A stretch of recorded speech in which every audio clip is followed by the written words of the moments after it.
En Centrafrique, les violences se poursuivent. La situation reste explosive à Bangui où les violences entre anti-Balaka et ex-Seleka continuent. Dans les quartiers musulmans, les pillages se poursuivent également. Des maisons ont à nouveau été incendiées. Un chaos qui pousse de nombreux Bankissois à se réfugier dans des camps. La présidente Catherine Samba Panza s'est rendue ce samedi dans l'un des camps de déplacés de la capitale.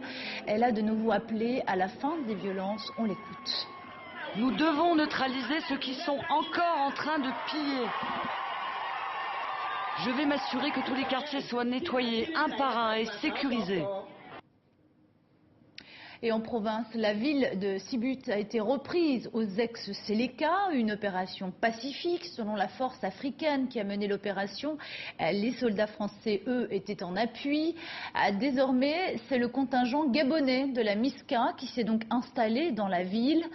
Plus au nord, du côté de Bossangoa, la situation continue de se dégrader.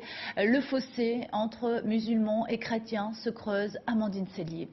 Anti-Balaka contre soldats congolais. Un match amical pour faire passer le temps dans la zone de Bossangoa. Ces soldats de la MISCA sont chargés de patrouiller sur une zone de plusieurs centaines de kilomètres au nord-ouest de la capitale.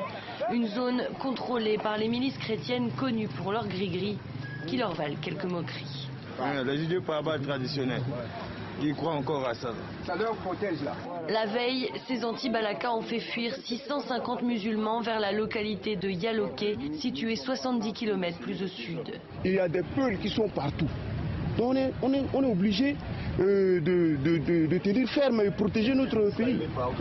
Les Peuls, peuple nomade et également musulmans, accusés donc d'être les complices des crimes des ex-Seleka. Les soldats congolais, eux, ont rendez-vous avec la patrouille française qui assure la sécurité de ces musulmans qui ont trouvé refuge dans une église du village. Des hommes et des femmes qui disent être harcelés quotidiennement par les milices chrétiennes et qui, sans la présence militaire, n'auraient d'autre choix que de fuir.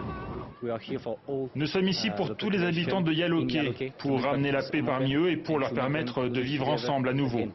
Des propos qui ne trouvent pas vraiment d'écho ici, à en croire ce chef de village. Nous, on ne veut pas que l'islam reste ici parmi nous. Chaque jour, l'espoir d'une réconciliation s'amenuise.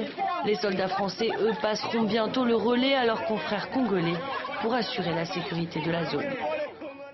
Et cette crise